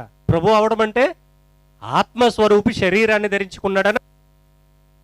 ఆత్మస్వరూపి శరీరాన్ని ధరించుకున్నాడు. శరీరధారి అన్నారు. అందుకనే ఇజ్రాయేలు దేవుడు స్తుతింపబడునుగాక. ఆయన తన ప్రజలకు దర్శనమిచ్చి. దర్శనం ఇవ్వడం అంటే ఎంతకాలం అయిందిరా నీ దర్శనాన్ని చూసి అంటారు కదా. దర్శనం అంటే ఏంటి? కనపడుతున్నాడు. కనబడాలంటే ఏముండాలి? శరీరం ఉండాలి. ఆత్మ శరీరంలోనికి వచ్చింది. క్రిస్మస్ అంటే ఏంటి? ఆత్మ శరీరంలోనికి వచ్చింది. అదే క్రిస్మస్ అంటే. ఆయన తన ప్రజలకు దర్శనమిచ్చి వారి విమోచన కలుగజేసను. విమోచించడం అంటే రక్షించడం. విమోచించడం అంటే రక్షించడం. ఆయన తన ప్రజలకు దర్శనమిచ్చి వారికి విమోచన కలుగజేసను. తన సేవకుడైన దావీదు వంశమునందు మన కొరకు రక్షణ శృంగము ఆయనే. దావీదు వంశంలో పుడతాడట ఆయన. అనగా మన శత్రువుల నుండి, మనలను ద్వేషించి వారందరి చేతిలో నుండి తప్పించి రక్షణ కలుగజేసను. ఎవరైతే దర్శనమిచ్చారో, ఎవరైతే వాగ్దానం చేశారో, ఎవరైతే ప్రభు అయ్యాడో, ఎవరైతే నేనే అని చెప్పాడో ఆయన గురించి చెప్పినటువంటి మాటలండి. దీని గూర్చి ఆయన ఆది నుండి తన పరిశుద్ధ ప్రవక్తల నోట పలికించెను. బైబిల్ ఎవరి కోసం రాయబడింది? దావీదు గారి చరిత్ర, ఆదాము చరిత్ర, మోషే చరిత్ర, యాకోబు చరిత్ర, ఇవన్నీ భాగాలు మాట్లాడుకోవడానికి కాదు. చరిత్ర జస్ట్ నువ్వు తెలుసుకోవడానికే, కొన్ని సందర్భాలు నీకు బుద్ధి కలగడానికి. కానీ ఆది నుండి ఎవరి కోసం రాయబడింది బైబిల్? ప్రభువు అయిన యేసుక్రీస్తు వారి కోసం. అదే ఇక్కడ ఉంది. తన పరిశుద్ధ ప్రవక్తల ద్వారా ఆయన ఈ మాటలన్నీ పలికించాడు, వ్రాయించాడు, నోట పలికించాను. ఆయన మన పితరులను కరుణించుటకును తన పరిశుద్ధ నిబంధనను అనగా మన తండ్రి అయిన అబ్రహాముతో తాను చేసిన ప్రమాణమును జ్ఞాపకము చేసుకొనుటకును మనము శత్రువుల చేతిలో నుండి విడిపింపబడి మన జీవిత కాలమంతయు నిర్భయులమై ఆయన సన్నిధిని పరిశుద్ధముగాను నీతిగాను ఆయనను సేవింపను అనుగ్రహించుటకును ఈ రక్షణ కలుగజేసెను. రక్షకుడు ఎందుకు పుట్టాడు? రక్షణ ఇవ్వడానికి పుట్టాడు, రక్షించడానికి పుట్టాడు. రక్షణను కలుగజేసెను అని వాక్యం స్పష్టంగా తెలియజేస్తా ఉంది. ఇందులో ఇజ్రాయేలు దేవుడు ఏమయ్యాడట? ప్రభు అయ్యాడట. అంటే మనం ఇప్పటి వరకు లూకా సువార్తలో ఏదైతే 2వ అధ్యాయము 10-11 వచనాలు, దావీదు పట్టణమందు నేడు రక్షకుడు మన కొరకు పుట్టి ఉన్నాడు అని మొదటి భాగాన్ని ఆలోచించాం. ఎవరు పుట్టారు? రక్షకుడు పుట్టాడు. ఎవరా రక్షకుడు? పాత నిబంధనలో యెహోవాగా మనకు కనబడ్డారు. ఆయన క్రొత్త నిబంధనలో పుట్టారు. అంటే శరీరాన్ని ధరించుకున్నారు. ఆయనకు యేసు అని పేరు పెట్టారు. అదేంటండి మీరు తప్పు చెప్తున్నారు అనుకుంటారేమో. కాసేపు ఆగితే అంతా కూడా ఈ చిక్కుముళ్ళన్నీ విప్పబడతాయి. వెయిట్ చేయాలి. అంటే మరి పాత నిబంధనలో యెహోవా అని ఉంది, క్రొత్త నిబంధనలో యేసు అని ఉంది, ఇద్దరు కదా అనుకుంటారు కదా. సరే, ఆ ప్రశ్న అలాగే ఉంచండి. ఇప్పటి వరకు మనం మొదటి భాగాన్ని విన్నాం, రక్షకుడు పుట్టాడు అని. ఎవరా రక్షకుడు? ఎంతమంది రక్షకులు ఉంటారు అని. ఎంతమంది ఉంటారు రక్షకులు? ఒక్కడే. ఆయనే వస్తాడు, ఆయనే రక్షిస్తాడు. రైట్. ఇక ఇందులో 2వ భాగం ఏంటి అంటే ఈయన ప్రభువైన క్రీస్తు. ప్రభువైన క్రీస్తు ఈయనంటే ఎవరు? రక్షిస్తానని వాగ్దానం చేసి ఈ లోకానికి వచ్చి, అంటే పుట్టి, అంటే శరీరాన్ని ధరించుకుని ఎవరైతే ఆ యొక్క ప్రమాణం చేశారో ఆ ప్రమాణం నెరవేర్పు జరిగిందే. రక్షకుని నేనేం చెప్తున్నారే, ఆయన ఎవరట? ప్రభువైన క్రీస్తట. ప్రభువైన క్రీస్తు. మనకి క్రీస్తు అనే పదం చాలా సుపరిచితం. చిన్నప్పటి నుండి క్రీస్తు క్రీస్తు క్రీస్తు అని బాగా మనం అందులో మునిగి తేలుతా ఉన్నాం. నిజానికి క్రీస్తు అంటే చాలా మందికి తెలియదు. నేనంటాను 100లో 99 మందికి క్రీస్తు అర్థం కాలేదు. అందుకనే 100,000 సంఘాలు వచ్చాయి. అందుకనే 100,000 సిద్ధాంతాలు పుట్టుకొచ్చాయి. అందుకనే 2, 3, 4 దేవుళ్ళు వచ్చారు. క్రీస్తు అర్థం కాలేదు. నేడు రక్షకుడు మీ కొరకు పుట్టి ఉన్నాడు. ఈ పుట్టినటువంటి ఆయన ఎవరట? ప్రభువైన క్రీస్తు. అసలు ప్రభువైన అనే పదాన్ని గురించి మనం ఒకసారి ఆలోచిద్దాం. ఈ పదాన్ని విభజిస్తే, ప్రభువైన అనే పదాన్ని విభజిస్తే ఏమవుతుంది? ప్రభువు ప్లస్ అయిన. ప్రభువు ప్లస్ అయిన రెండు కలపండి, ఏమవుద్ది? ప్రభువైన. దేవుడైనా, దీన్ని విభజించండి. దేవుడు ప్లస్ అయినా, దేవుడైనా, ప్రభు అయినా. ఈ పదాలు సింపుల్గా మనం మాట్లాడేసుకుంటాం, కానీ అందులో చాలా నిగూఢమైన మర్మము దాగి ఉన్నది. దేవుడైనా, ప్రభు అయినా, అందులో మర్మం దాగి ఉంది. నేడు రక్షకుడు మీ కొరకు పుట్టి ఉన్నాడు, బానే ఉంది. ఈయన ప్రభువైన క్రీస్తు. అంటే క్రీస్తు అని సింపుల్గా మాట్లాడేసుకునే సబ్జెక్ట్ కాదు అది. ఈయన క్రీస్తు అనొచ్చుగా, ప్రభువైన క్రీస్తు అంటున్నారేంటి? అంటే పాత నిబంధనలో కనిపించే ప్రభువు ఏమయ్యాడు? క్రీస్తు అయ్యాడు. మరి పాత నిబంధనలో క్రీస్తు లేడు కదా అనుకుంటాం మనం. ఎందుకని మనం ఈజీగా తప్పుల్లోనే మనం మగ్గిపోతూ ఉంటాం. ఈజీగా తప్పునే మనం కొనసాగిస్తూ ఉంటాం, ఆలోచిస్తూ ఉంటాం. ఇక్కడే ఉంది మెలికంతను. ప్రభు అవడం ఏంటి? క్రీస్తు అని లేకపోతే యేసు అని, అందులో ఇబ్బంది ఏం లేదు. డైరెక్ట్గా యేసు అన్న ప్రాబ్లం లేదు, డైరెక్ట్గా క్రీస్తు అన్న ప్రాబ్లం లేదు. కానీ ప్రభు అయిన క్రీస్తు అన్నాడు చూడండి. అసలు క్రీస్తు అంటే ఏంటి? బైబిల్ ఏం చెప్తుంది? ఎఫెసీయులకు రాసినటువంటి పత్రిక 3:3. మీరు చాలా జాగ్రత్తగా వాక్యాన్ని వినాలి, అర్థం చేసుకోవాలి. ఆల్రెడీ మనకు యూనివర్సల్ గాడ్ జీసస్ క్రైస్ట్ అనే యూట్యూబ్ ఛానల్లో ఈ వీడియో ఉంటుంది కాబట్టి దయచేసి మీరు బైబిల్ మూసేసి నా వైపు చూస్తూ నేనేమన్నా చిన్న చిన్న ప్రశ్నలు అడిగితే మీరు కొంచెం బిగ్గరగా కనుక ఆన్సర్ చేస్తే మీకు ఈరోజు ధన్యులైపోతారు. లేకపోతే మీరు రాసేసుకోండి, నేను తీర్పులోనికి వెళ్ళడానికి సిద్ధంగా ఉన్నాను. చాలా జాగ్రత్తగా వినాలి వాక్యాన్ని.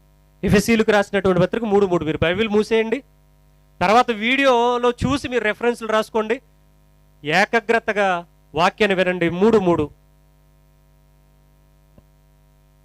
ఎట్లనగా క్రీస్తు మర్మము దేవదర్శనము వలన నాకు తెలియపరచబడినది అన్నాడు.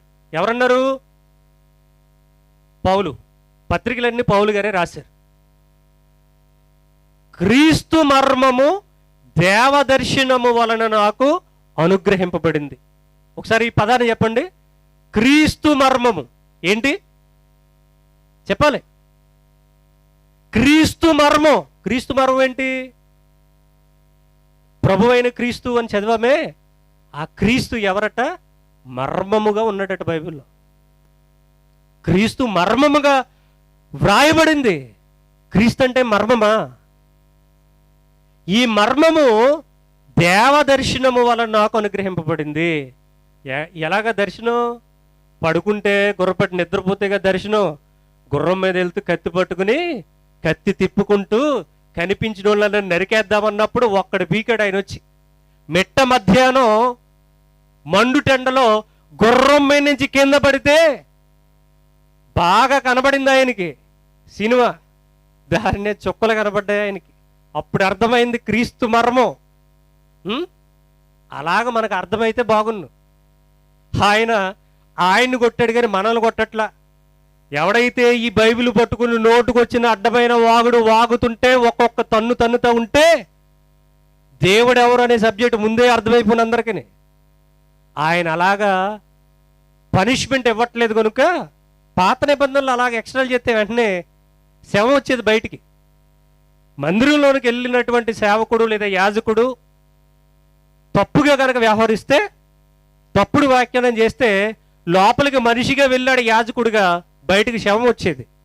ఈరోజు పాస్టర్లకు ఆ శిక్ష లేదు కనుక పేటరికి పోయారు. నిజం.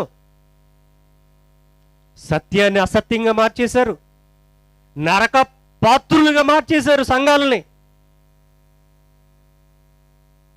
తెలుగు చదవటం రాదు, అసలు తెలుగు రాదు. అది విచిత్రం ఏంటంటే పాస్టర్లకు మాతృభాష, మన మాతృభాష తెలుగు కూడా సరిగా రాదు. క్రీస్తు మర్మముగా బైబిల్లో చెప్పబడి ఉంది. క్రీస్తు అంటే అందరూ మాట్లాడేసుకునే ఏదో సింపుల్ పదం కాదు, అది మర్మము. ఈ మర్మం ఆయనకి ఎలా తెలిసింది? మరి దేవుడే దర్శించి చెప్పాడు నాకు అంటున్నాడు ఆయన. క్రీస్తు అంటే మర్మం. 4వ వచనం, మీరు దానిని చదివిన ఎడల దానిని బట్టి ఆ క్రీస్తు మర్మమును గూర్చి నాకు కలిగిన జ్ఞానము గ్రహించుకొనగలరు. యేసు ప్రభు వెంట తిరిగినటువంటి శిష్యులకు కూడా అర్థం కాలేదు ఆయన ఎవరో. ఆయన వెనకాల తిరిగినటువంటి వాళ్ళకి అర్థం కాలేదు. శాస్త్రులకు అర్థం కాలేదు, పరిసయ్యులకు అర్థం కాలేదు, లేవీలకు అర్థం కాలేదు, సుంకరులకు అర్థం కాలేదు, ధర్మశాస్త్రోపదేశకులకు అర్థం కాలేదు, యాజకులకు అర్థం కాలేదు, ప్రధాన యాజకులకు అర్థం కాలేదు. ముక్కల కోసం తిరిగారంతే, ఆయన వెంబడించారు, తిన్నారు, వెళ్ళిపోయారు. అరే నా కోసం ఏమనుకుంటున్నారంటే ఇష్టం వచ్చిన కబుర్లన్నీ చెప్పేవారు తప్ప ఆయన ఎవరో వాళ్ళు పూర్తిగా ఐడెంటిఫై చేయలేకపోయారు. ఇక్కడ పౌలు భక్తుడు చెప్తా ఉన్నాడు, నాకు ఏదైతే దర్శనంలో నేను ఏదైతే గ్రహించానో అది చదవండి. చాలామంది వాక్యాన్ని చదవరు, గ్రహించరు, ఆలోచించరు, అసలు వినరు. అసలు వినుట వలన విశ్వాసం కలుగును, వినుట క్రీస్తును కూర్చున్న మాట వలన కలుగును అంటే అసలు వాక్యాన్ని వింటామా? ప్రోగ్రామ్స్ పెట్టండి, ప్రోగ్రామ్స్ అయితే అస్సలు విసుకుండదు. అదే కనుక వాక్యం అయితే చాలా కష్టం. ఆయన మాటలు వినడం కష్టమైతే ఆయన పరలోకం ఎందుకు ఇస్తాడు చెప్పండి? నా మాటలు వినడానికి నీకంత నొప్పి వస్తే అసలు నువ్వు నాకెందుకు పనికొస్తావు అనండి ఆయన ఖచ్చితంగా అంటాడు. ఇక్కడ పౌలు భక్తుడేమో క్రీస్తు మర్మము దేవదర్శనంతోనే నాకు అర్థమైంది, మీరు గ్రహించండి అని ఆయన చెప్తుంటే మనకేమన్నీ తెలుసు, నాకే తెలుసు, నాదే పరలోకం అంటే ఇంకెవరు బాగు చేస్తారు మనల్ని? మర్మంగా చెప్పబడింది క్రీస్తుని గూర్చి. కొలసీలకు రాసినటువంటి పత్రిక 4వ అధ్యాయము, కొలసీలకు రాసినటువంటి పత్రిక 4వ అధ్యాయము 3వ వచనం.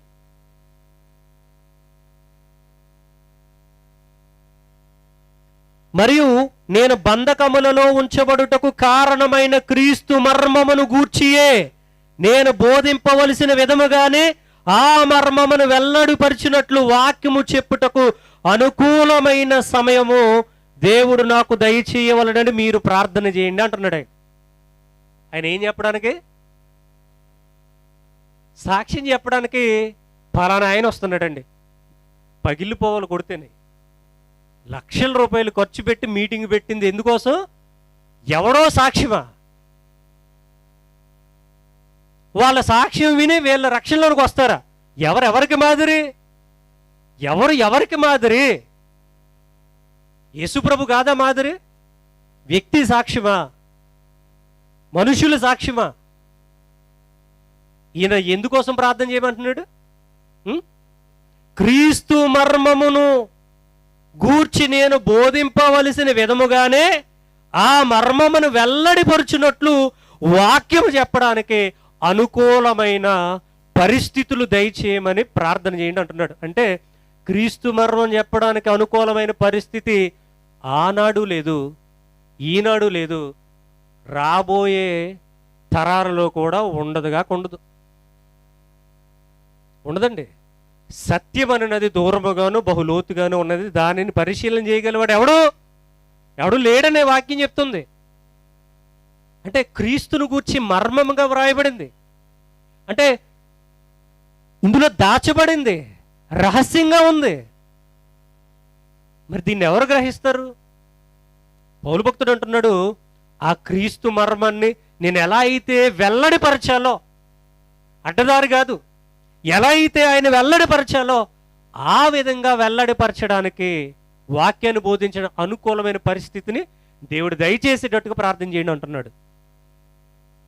ఎప్పుడైనా మీరు మా సంఘ కాపరి మమ్మల్ని సత్యంలో నడిపించాలి, మేము చనిపోయిన తర్వాత నీ చెంత ఉండాలి, మా సేవకుని ద్వారా సత్యమే మాకు వినిపింప చేయండి ప్రభు అని ప్రార్థన చేశారా?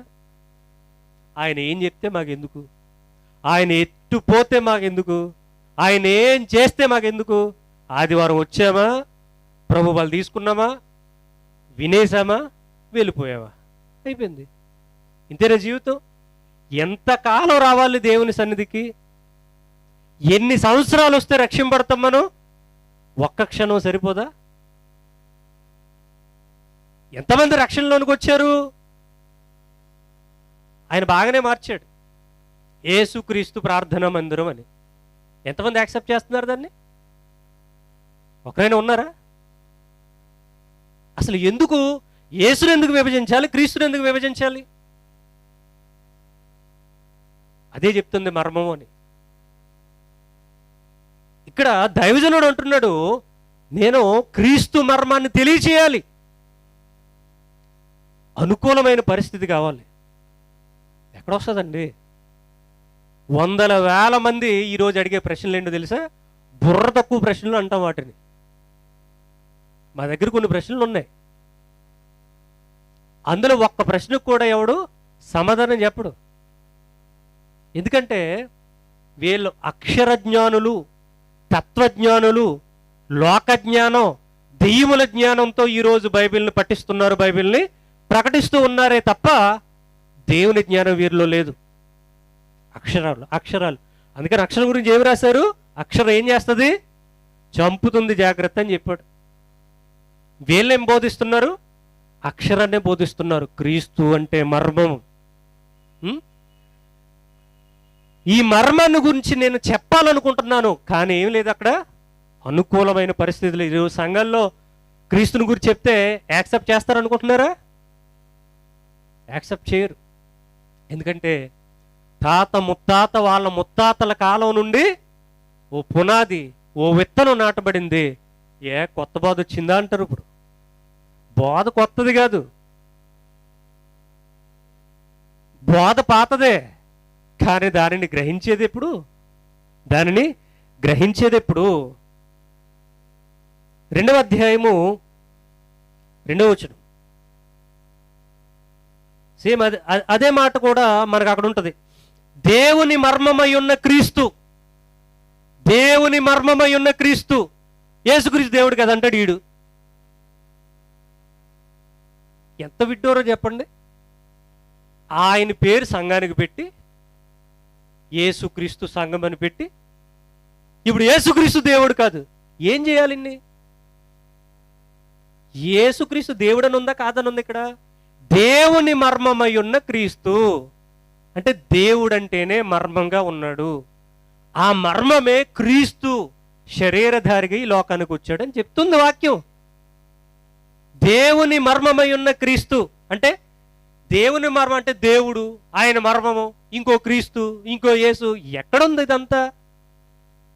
దేవుని మర్మమై ఉన్న క్రీస్తును స్పష్టముగా తెలుసుకున్న వారే తమ హృదయములలో ఆదరణ పొందవాలని వారందరి కొరకు పోరాడుచున్నాం. దేవుని మర్మమై ఉన్న క్రీస్తును స్పష్టంగా తెలుసుకోవాలట, హృదయంలో ఆదరణ పొందుకోవాలట. దీనికోసం ఏం చేయాలి? పోరాటం ఉందా? సంఘంలో పోరాటాలు ఉన్నాయా? ఉంటాయి. కొన్ని సైలెంట్ వార్లు ఉంటాయి, కొన్ని వైలెంట్ వార్లు కూడా ఉంటాయి. కొంతమంది ఈయన ఎప్పుడు పోతాడని కూడా అనుకునే వాళ్ళు ఉంటారు.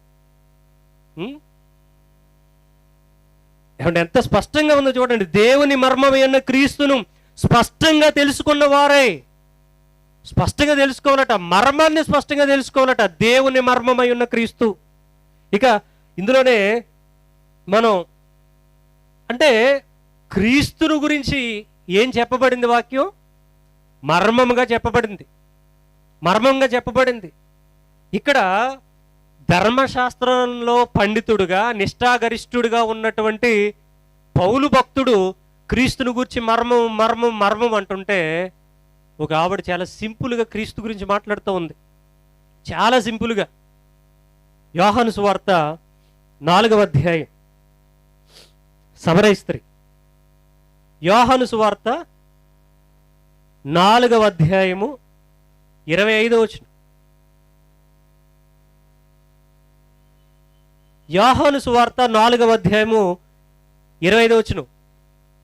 పౌలు గారు ధర్మశాస్త్రంలో పండితుడు, ఆయన ప్రొఫెసర్. ఈయనేమో మర్మం, దేవుని మర్మం, క్రీస్తు మర్మం ఆయన చెప్తుంటే, ఈ క్రీస్తుని గూర్చి సమరయ స్త్రీ ఏమంటుంది 25లో? ఆ స్త్రీ ఆయనతో, క్రీస్తు అనబడిన మెస్సియా వచ్చునని నేనెరుగుదును. మనకంటే ఇవిడు చాలా బెటర్. క్రీస్తు అనబడిన అదేంటి? అనబడ్డం ఏంటి? ఎక్కడ అనబడ్డాడు? ఎప్పుడు అనబడ్డాడు? దావీదు పట్టణమందు నేడు రక్షకుడు మన కొరకు పుట్టి ఉన్నాడు, ఈయన ప్రభు అయిన క్రీస్తు. ఈ ప్రభు అయిన క్రీస్తు గురించి ఈమె మాట్లాడుతూ ఏమంటుందా? క్రీస్తు అనబడిన మెస్సియా, క్రీస్తు అనబడిన ఎక్కడ అనబడ్డాడు ఈయన? ఎందుకని? ప్రభు అని అన్నారే. పాత నిబంధనలో ఎక్కడైతే ప్రభువు, ఇజ్రాయేలీల దేవుడైన ప్రభువు, సైన్యములకు అధిపతియు ప్రభువునైనా యెహోవా, ఇవన్నీ చదువుతున్నామే, ఆయనే ఈయన. ఏమండి? క్రీస్తు అనబడిన మెస్సియా వచ్చిన నేనెరుగుదును, ఆయన వచ్చి సమస్తము మాకు తెలియచేస్తాడు అంటుంది. మరి ఈయనెవరు? ఎందుకని ఈయనెవరు? ఒక ప్రవక్త అనుకుంటుందామే, క్రీస్తు అనబడిన మెస్సియా. దీనిని గురించి దానియేలు గ్రంథం 9వ అధ్యాయం,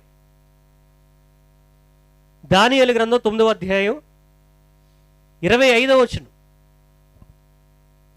9వ అధ్యాయము 25వ వచనం. యెరూషలేమును మరలా కట్టించి వచ్చినని ఆజ్ఞ బయలుదేరిన సమయం మొదలుకొని అభిషక్తుడగు అధిపతి వచ్చే వరకు, అభిషక్తుడు అనే పదం పైన 1 నెంబర్ ఉంది. కింద ఏం రాశారు? మీరే చెప్పాలి. మెస్సియా. ఏ మెస్సియా? క్రీస్తు అనబడిన మెస్సియా వచ్చునని నేనెరుగుదునన్నదే సమరయ స్త్రీ. క్రీస్తు అనబడిన మెస్సియా, ఆ మెస్సియా గురించి ఇక్కడ చెప్పారు. అభిషక్తుడగు అధిపతి, అభిషక్తుడు అంటే మెస్సియా అన్నారు. మనకి అభిషక్తుడు అంటే క్రీస్తు అని మనకు కొత్త మీద అంతా అదే ఉంటుంది. క్రీస్తు అనే పదం దగ్గర పైన 1 నెంబర్ ఉండి కింద ఏం రాస్తారు? మీరు లోక 2:11 కూడా అదే ఉంటుంది. అధిపతి అంటే ఎవరు? అభిషక్తుడగు అధిపతి. అభిషక్తుడు అంటే మెస్సియా అని రాశారు. మరి అధిపతి అంటే ఎవరు? సైన్యములకు అధిపతి యగు యెహోవా. ఇలాగు సెలవిచ్చుచున్నాడు అంటారే, సైన్యములకు అధిపతి యగు యెహోవా, మీ దేవుడు అధిపతి అంటే యెహోవా. గనుక ఇక్కడ చెప్తూ ఉందాం, ఆమె ఏదైతే కోట్ చేసిందో క్రీస్తు అనబడిన మెస్సియాని, మెస్సియా అంటే ఇక్కడ అభిషక్తుడుగా అధిపతి అంటే సైన్యములకు అధిపతి, క్రీస్తు అనబడిన మెస్సియా. ఏమండి? దానియేలు గ్రంథంలో దేవుడు మన కొరకు వ్రాయించాడు. ఇదే మాట మరల మనకు యోహాను సువార్త 1వ అధ్యాయంలో ఉంటుంది. యోహాను సువార్త 1వ అధ్యాయము 41లో 42లో ఈ 2 వచనాల్లో కూడా ఉంటది. ఇతడు మొదట తన సహోదరుడైన సీమోనును చూచి, మేము మెస్సియాను కనుగొంటిమే అతనితో చెప్పాడు. మెస్సియాను కనుగొంటిమే. మెస్సియా అంటే ఎవరనుకున్నావు? అభిషక్తుడు. మెస్సియా అంటే ఎవరనుకున్నావు? క్రీస్తు అనబడిన మెస్సియా. సమరయ స్త్రీ చెప్తుంది. ఇక్కడ అదే మాట మనకు 41, 42లో ఉంది. మేము మెస్సియాను కనుగొంటిమి అని చెప్పి యేసు నొద్దకు అతను తోడుకుని వచ్చాను. మెస్సియాను మాటకు అభిషక్తుడు అని అర్థం. మెస్సియా అంటే ఎవరు? అభిషక్తుడు. అభిషక్తుడు పైన 1 నెంబర్ ఉంది, కిందేముంది? క్రీస్తు. అంటే క్రీస్తు అనబడిన మెస్సియా. మెస్సియా వచ్చి మాకు తెలియజేస్తాడు. ఇదంతా దేవుడు మర్మగర్భంగా రాయించాడు. మనం అనుకుంటాం బైబిల్లో ఉన్నది ఉన్నట్టు చదివేసి చెప్పేసుకుని మాకంతా వచ్చు, మాకంతా తెలుసు అనుకుని మేము సత్యమే చెప్తున్నాం అనుకుని పొరపాటు పడేవారు లేకపోలేదు. ఈరోజు మేము ఏదైతే ప్రకటిస్తున్నామో దానిని తప్పుడు బోధని చాలామంది మాట్లాడేవాళ్ళు లేకపోలేదు. మరి వాళ్ళ కోసమే ఈ వాక్యం ఒకసారి ఎఫెసీలకు రాసినటువంటి పత్రిక 4వ అధ్యాయము 20-21. అయితే మీరు యేసును గూర్చి విని ఆయన యందలి సత్యము ఉన్నది ఉన్నట్టుగానే ఆయన యందు ఉపదేశింపబడిన వారైన ఎడల మీరు అలాగూ క్రీస్తును నేర్చుకున్నవారు కారు. ఎవరి కోసం విన్నారు? యేసును గూర్చి విని. ఆయన యందలి సత్యము ఉన్నది ఉన్నట్టుగానే మీరు ఆయన యందు ఉపదేశింపబడిన వారైన ఎడల మీరు అలాగూ క్రీస్తును నేర్చుకున్నవారు కారు. మాకంతా తెలుసు, యేసుక్రీస్తు దావీదు కుమారుడు, యేసుక్రీస్తు అబ్రహాము కుమారుడు, యేసుక్రీస్తు మరియ కుమారుడు, యోసేపు కుమారుడు, దేవుని కుమారుడు. గలిలయవాడు, నజరేతువాడు, వడ్లవాని కుమారుడు, అలాంటోడు ఇలాంటోడు. మనకు అన్నీ తెలుసు, ఎందుకంటే వాక్యాలు ఉన్నాయి కదా, రెఫరెన్స్లన్నీ ఉన్నాయి కదా, ఇవన్నీ ఉన్నాయి. యేసును గూర్చి విని ఆయన యందలి సత్యము ఉన్నది ఉన్నట్టుగానే ప్రతి ఒక్కడు ఇదే చెప్తాడు, మేము ఉన్నదే చెప్తున్నాం. ఇదిగో మొన్న ఒకడు అంటాడు, 3 దేవుళ్ళని 2000 రెఫరెన్స్లు చూపిస్తాను మీటింగ్ ఎట్టిన అన్నాడు. ఈయన గారి కోసం మనం మీటింగ్ పెడితే వచ్చేట 2000 రెఫరెన్స్లు చూపించాడట. ఏమని? 3 దేవుళ్ళు 2000 రెఫరెన్స్లు చూపించాడట. నవయవ్వనాన్ని ఇచ్చాడట దేవుడు. ఈసారి ఎవడు లేపెత్తాడు.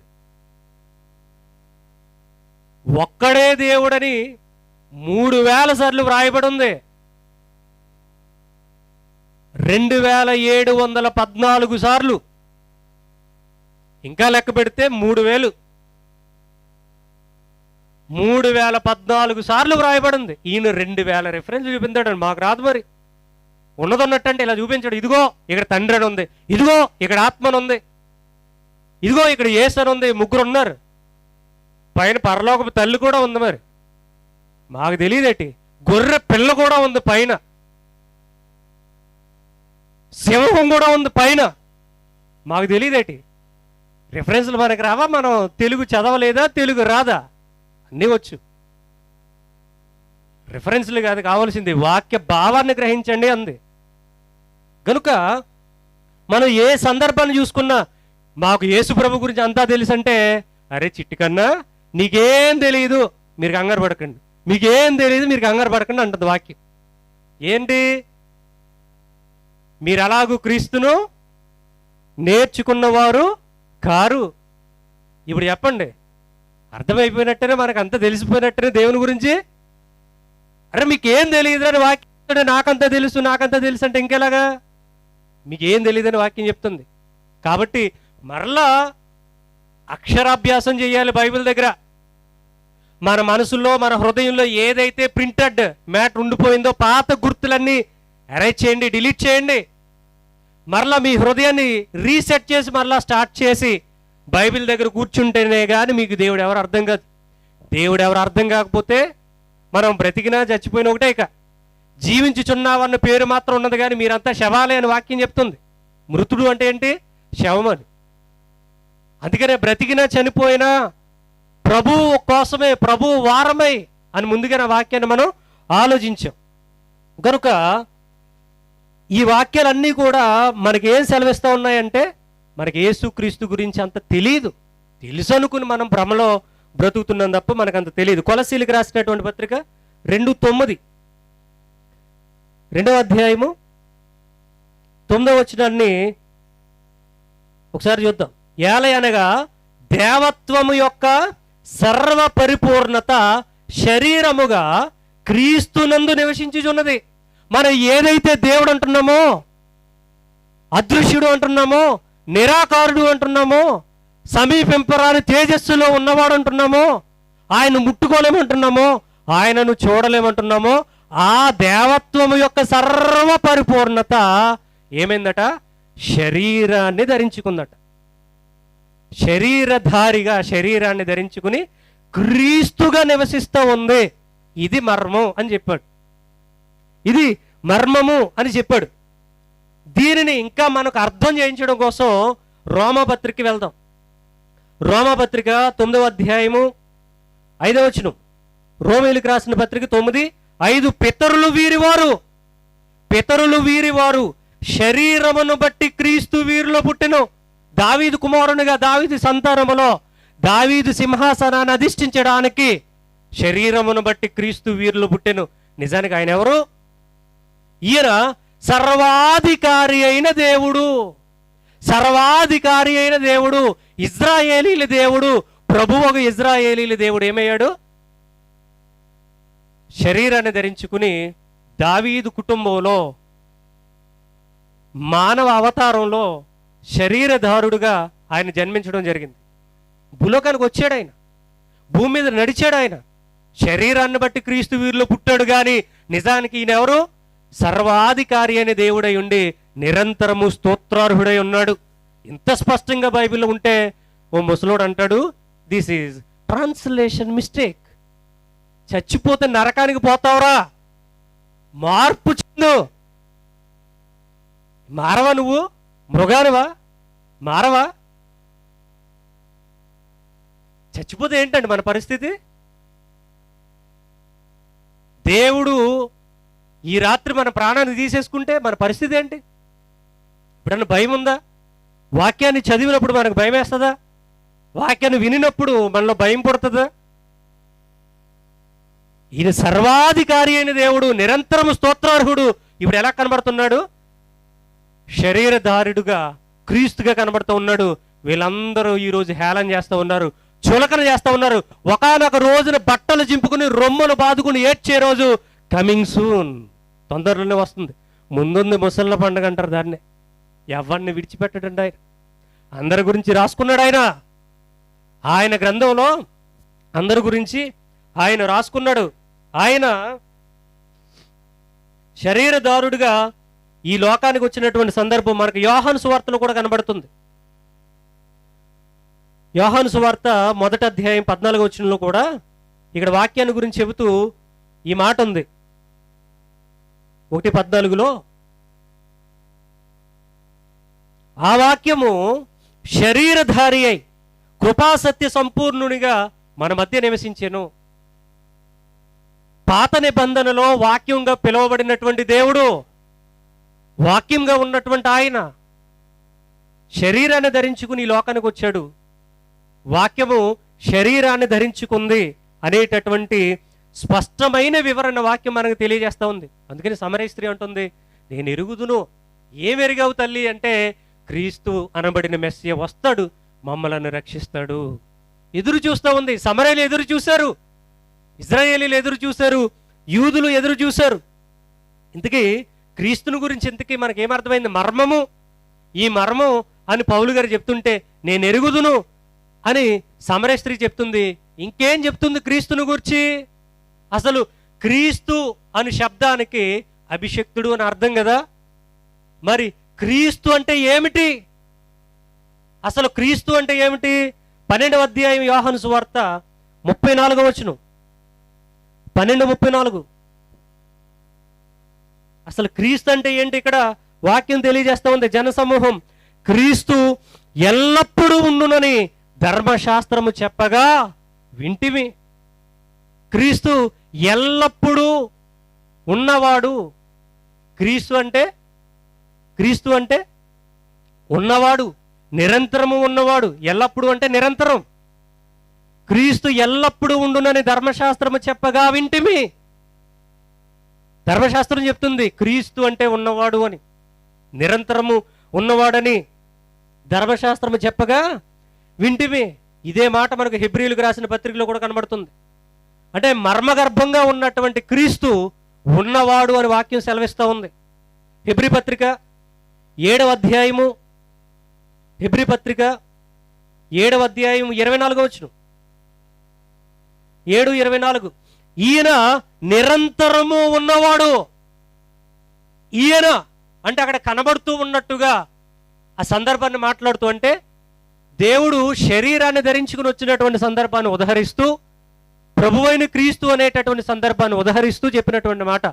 ఈయన అంటే కనిపిస్తూ, అంటే చూసి చెబుతున్నట్టుగా ఈయన ఎవరైనా నిరంతరము ఉన్నవాడు. మరి ఉన్నవాడని పాత నిబంధన ఎవరి గురించి చెప్పబడింది? నిర్గమకాండం 3వ అధ్యాయం, నిర్గమకాండం 3వ అధ్యాయము, నిర్గమకాండం 3వ అధ్యాయము 14వ వచనం, 3:14.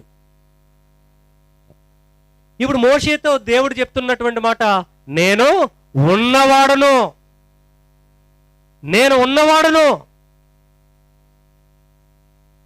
సమరయ స్త్రీ చెప్తుంది క్రీస్తు మమ్మల్ని రక్షిస్తాడని.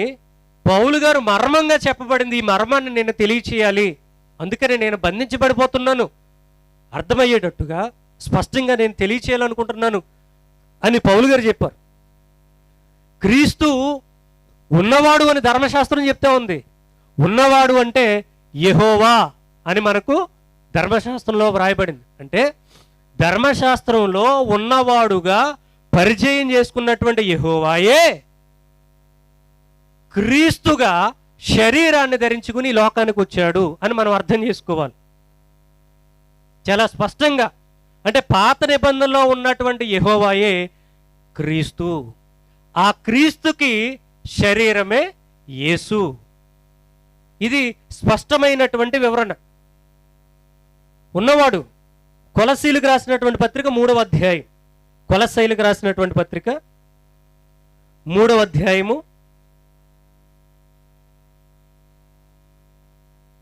11వ వచనాన్ని ఒకసారి మనం ఆలోచిద్దాం. ఇందులో చివరన క్రీస్తే సర్వమును అందరిలో ఉన్నవాడునై ఉన్నాడు. సర్వము ఎవరట? క్రీస్తే. క్రీస్తే సర్వమును అందరిలో ఉన్నవాడు. క్రీస్తే సర్వమును అందరిలో ఉన్నవాడునై ఉన్నాడు. ఇంకెంతకు మించి ఇంకొకరు ఉన్నారు అంటే దానిని కర్మ అనుకోవాలి. క్రీస్తే సర్వమును అందరిలో ఉన్నవాడునై ఉన్నాడు. ఆయన తప్ప వేరొక రక్షకుడు లేడు, ఆయన తప్ప మరొక దేవుడు లేడని ఆల్రెడీ ఎన్నో రుజువులతో మనం ఈ యొక్క సత్యంలో ప్రయాణం చేస్తూ ఉన్నాం. తిమోతికి రాసినటువంటి మొదటి పత్రిక 3వ అధ్యాయం 16వ వచనం. తిమోతి మొదటి పత్రిక 3:16.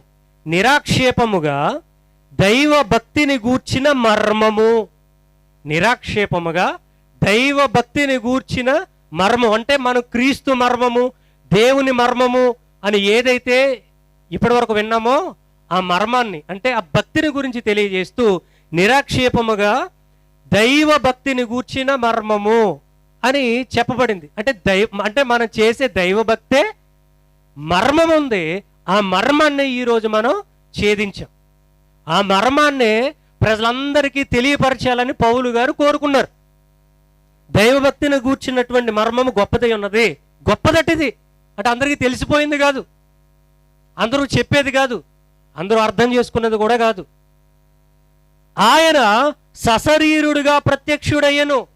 ఆయన పాత నిబంధనలో ఉన్నటువంటి దేవుడు లేక దైవత్వము సశరీరుడిగా ప్రత్యక్షుడయ్యను అంటే శరీరధారుడిగా ఈ లోకానికి వచ్చాడు.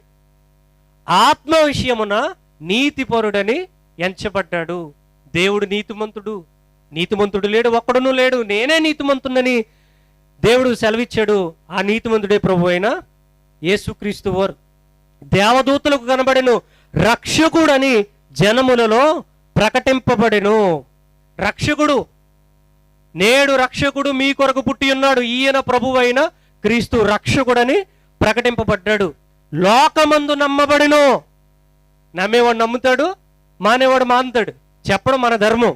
లోకమందు రక్షకుడని పిలువబడ్డాడు, లోకమందు నమ్మబడెను. ఆరోహణుడై తేజోమయుడాయను. తేజోమయుడైపోవడం అంటే సమీపింపరాని తేజస్సు, దేవుని ప్రారంభం అదే. సమీపింపరాని తేజస్సులో అమరత్వం గలవాడై ఉన్నాడు. ఈ శిలువ యాగం తర్వాత మరలా ఆయన చేరుకున్నటువంటి స్థితిని ఇక్కడ వాక్యం ద్వారా మనం నేర్చుకున్నాం. ఇప్పటి వరకు నేడు రక్షకుడు మీ కొరకు పుట్టి ఉన్నాడు. రక్షకుళ్ళు ఉండరు, రక్షకుడు మాత్రం ఉంటాడు, ఆయన ఒక్కడే. ఆ రక్షకుడే ప్రభువైన క్రీస్తు. అంటే క్రీస్తు ప్రభువయ్యాడు, శరీరాన్ని ధరించుకున్నాడు. పాత నిబంధనలో ఉన్నటువంటి యెహోవాయే ఈ లోకానికి శరీరధారుడిగా వచ్చాడు. ఒక్కడి దేవుడు, ఆయనే ప్రభు యేసుక్రీస్తు వారని ఈ క్రిస్మస్ సెలబ్రేషన్లో నిజమైన సెలబ్రేషన్ ఇదే అని వాక్యం ద్వారా మనం నేర్చుకున్నాం.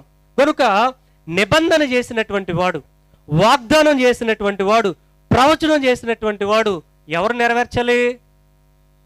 ఈ గవర్నమెంట్ అండి వాగ్దానాలు చేసుకుంటే వెళ్ళిపోతాయి, నెక్స్ట్ గవర్నమెంట్ ఏది వస్తే అది నెరవేర్చాలి అంటే ఓటేస్తామా?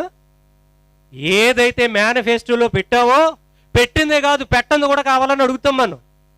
లేదు ఇప్పుడు మేము ఓన్లీ మేనిఫెస్టోనే రిలీజ్ చేస్తాం, మాకు ఓటేయండి, వచ్చే గవర్నమెంట్ మీకు పనులన్నీ చేసి పెడతాయంటే భావ్యమా? కనుక ఏ దేవుడైతే నిబంధన చేశాడో, వాగ్దానం చేశాడో, ప్రవచించాడో దానిని ఆయనే నెరవేర్చాలి. మొన్నొక ప్రబుద్ధుడు ప్రొఫెసర్ అట, ఆయన ఏమంటున్నాడంటే, దేవుడు మరణ శాస్త్రాన్ని రాశాడు. బాగుంది, దేవుడు మరణ శాస్త్రాన్ని రాశాడు. దేవుడు చచ్చిపోవడం కుమారునికి ఇష్టం లేక ఏం చేశాడు?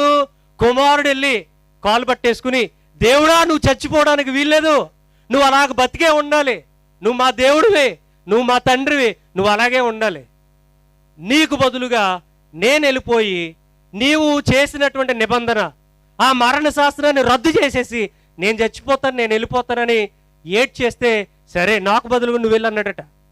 ఇందులో దేవుని ప్రేమ ఉందా అంటున్నాడు ఆయన. ఇందులో దేవుని ప్రేమ ఉందా? నీ బొంద ఉందరా?